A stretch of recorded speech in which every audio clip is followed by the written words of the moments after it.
Hi everyone, நான் உங்கள் Prabhakaran from Prabas MS Office. இந்த இன்ட்ரெஸ்டிங்கான டுட்டோரியலில் Vlookup ஃபங்க்ஷனை வச்சு எப்படி அடுத்த லெவலில் நான் ஒரு வேலையை பண்ணுறதுன்றதை தெரிஞ்சுக்க போகிறீங்க. நார்மலாக இந்த நோவா அப்படின்ற நேமுக்கு அகைன்ஸ்டாக இருக்கிற இந்த வேல்யூவை எடுக்கணும் இந்த வேல்யூவை எடுக்கணும் அப்படின்னா Vlookup வச்சு ரெண்டாவது காலம், மூணாவது காலம், நாலாவது காலம்னு நம்ம ஒரு கான்செப்டை போடுவோம். அது எப்படி போடுறதுன்னு முதல்ல பார்ப்போம். Vlookup அப்படின்னு போட்டுட்டு லுக்கப் வேல்யூ அப்படின்ற ஃபஸ்ட் ஆர்குமெண்ட்டில் நான் இந்த நோவா அப்படின்றத செலக்ட் பண்ணணும். டேபிள் அரேன்ற இடத்துல இந்த என்டையர் டேபிளையும் பெரிய டேபிளாக இருக்கலாம், சின்ன டேபிளாக இருக்கலாம், அதை நீங்கள் செலக்ட் பண்ணுவீங்க.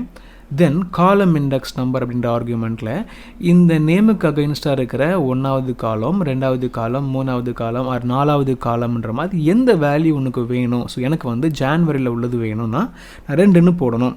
தென் கம்மா போட்டுட்டு அப்ராக்சிமேட்டான ஒரு அவுட்புட் வேணுமா, எக்ஸாக்டான அவுட்புட் வேணுமா அப்படின்னு கேட்கும். இதில் நம்ம எக்ஸாக்ட்னு தான் கொடுக்கணும். அப்ராக்சிமேட் அப்படின்றது ஒரு டிஃப்ரெண்ட்டான கான்செப்ட், டிஃப்ரெண்ட்டான ஒரு தேவைக்கு அதை யூஸ் பண்ணலாம். பட் இங்கே எக்ஸாக்ட் மேட்ச் என்ட்ரு பண்ணும்போது நோவான் அப்படின்ற நேமுக்கு அகைன்ஸ்டாக இருக்கிற 3544 அவுட்புட் வந்திருக்கு. இந்த நேமை மாற்றும் போது டைனமிக்காக இது அவுட்புட்டை கொடுக்கும். இப்போ நான் பிரியான்னு மாற்றுறேன் அப்படின்னா பிரியாக்கு அகைன்ஸ்டாக இருக்கிற 6589 அழகாக கொடுக்குது இல்லையா. பட் இங்கே இது நார்மல் கான்செப்ட் தான். இது நம்ம எல்லாருக்குமே Vlookup கற்றுக்கிட்டு நம்ம நிறைய வீடியோஸ் பார்த்துருக்கோம், ப்ராக்டிஸ் பண்ணியிருக்கோம் அப்படின்றதுனால தெரியும். ட்ரிக் என்னென்னா, இந்த பிரியான்னு போடுறம்போது என்ன வரணும்னா இந்த எல்லா வேல்யூவும் சம் ஆகி இந்த இடத்துல வரணும். அப்படின்னா இந்த மாதிரி ஒரு Vlookup போட்டுட்டு அதுக்கப்புறம் ப்ளஸ்ன்னு இன்னொரு Vlookup போட்டு இந்த செகண்ட் காலமையும் இன்னொரு Vlookup போட்டு இந்த லாஸ்ட் காலமையுன்ற மாதிரி நீங்கள் பண்ணி அதை நீங்கள் அவுட்புட்டாக கொண்டு வரலாம். இல்லை இன்னும் டிஃப்ரெண்ட்டான ஃபார்முலாவை யூஸ் பண்ணலாம். பட் இங்கே ரொம்ப சிம்பிளாக இந்த ஃபார்முலாவை லைட்டாக ட்வீக் பண்ணி அவுட்புட்டை கொண்டு வர போகிறோம். எப்படி பண்ணுறதுன்னு பாருங்கள். முதல்ல இந்த காலம் இண்டெக்ஸ் நம்மளும் ரெண்டாவது காலமாக கொடுத்துருக்கோம் இல்லையா, இது நம்ம கொஞ்சம் எக்ஸ்பேண்ட் பண்ண போகிறோம்.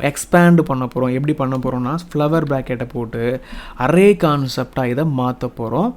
இதில் ரெண்டாவது காலம் ரைட்டா 2, மூணாவது காலம் 3, நாலாவது காலமும் வேணும்ல, ஸோ 4, இந்த மாதிரி 3யுமே கம்மா போட்டு நீங்கள் இன்க்ளூட் பண்ணிடணும். ஸோ ரெண்டாவது காலமில் உள்ள வேல்யூவும் வேணும், மூணாவது காலமில் உள்ள வேல்யூவும் வேணும், நாலாவது காலமில் உள்ள வேல்யூவும் வேணும் அப்படின்னு என்டர் பண்ணிங்கன்னா இது ஒரு எரர் அடிக்கலாம். இது லேட்டஸ்ட் வெர்ஷன். ஓல்டு வெர்ஷனில் இன்னும் கொஞ்சம் டிஃப்ரெண்ட்டான இஷ்யூஸ் வரலாம். அதனால இது நம்ம சம்ன்ற ஃபார்முலாவை போட்டு டிஸ்க்ளோஸ் பண்ணணும்.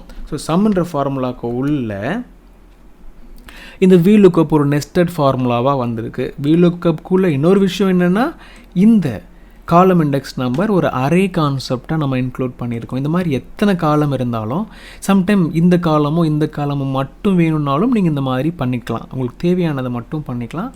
அரே கான்செப்ட் மூலமாக அது எக்ஸிக்யூட் பண்ணப்படும். இப்போ என்ட்ரு பண்ணி பார்ப்போம், ஓகாகுதான்னு தெரிஞ்சுக்கலாம். சம்மு Vlookup அதுக்குள்ளே ஒரு அரே கான்செப்ட் ரைட் என்ட்ரு பண்ணுவோம். எக்ஸாக்ட்லி பிரியான்ற நேமுக்கு அகைன்ஸ்டாக இருக்கிற இந்த எல்லா வேல்யூவும் சம் பண்ணப்பட்டு இருக்குது. 11224 எக்ஸாக்டாக வந்திருக்கு. அது மாதிரி நேமை மாற்ற பிரபாகரன் நான் மாற்றினேன்னா அவருக்கு ரெலவெண்ட்டான வேல்யூ சம் பண்ணப்படும். இது சின்ன டேட்டா, பெரிய டேட்டாவிலையும் நீங்கள் இதை எக்ஸிக்யூட் பண்ணி பார்க்கலாம்.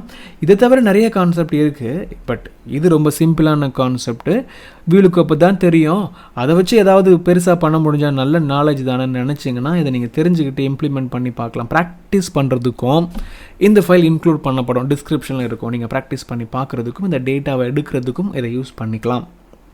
கட்டாயம் உங்களுக்கு பிடிக்கும் நம்புகிறேன். இதே மாதிரி நிறைய இன்ட்ரெஸ்டிங்கான வீடியோஸ் வேணும் தெரிஞ்சுக்கணும் அப்படின்னா நிறைய வீடியோஸ் போட்டிருக்கோம். அதெல்லாம் பார்த்தீங்கன்னா நல்ல புரிதல் வரும். கட்டாயமாக பார்ப்பீங்கன்னு நம்புகிறேன். ப்ளேலிஸ்ட் வைஸ் நீங்கள் பார்த்தீங்கன்னா ரொம்ப பெனிஃபிஷியலாக இருக்கும். Vlookupனு ஒரு ப்ளேலிஸ்ட் இருக்கும், அது உள்ளே போயிட்டு Vlookup சம்மந்தமாக இருக்கிற நிறைய வீடியோஸை பார்த்தீங்கன்னா நல்ல நாலேஜ் வரும். இந்த மாதிரி நிறைய வீடியோஸை நீங்கள் பார்த்து தெரிஞ்சுக்கிறது நல்லது. கட்டாயமாக பார்த்து முடிச்சுட்டு அப்படியே போயிடாமல் ஒரு லைக்கை போட்டுட்டு சப்ஸ்கிரைப் பண்ணலாம், அதையும் பண்ணிவிட்டு சப்போர்ட் பண்ணிங்கன்னா ரொம்ப நல்லாயிருக்கும். See you all in the next interesting Excel tutorial. Thanks for watching.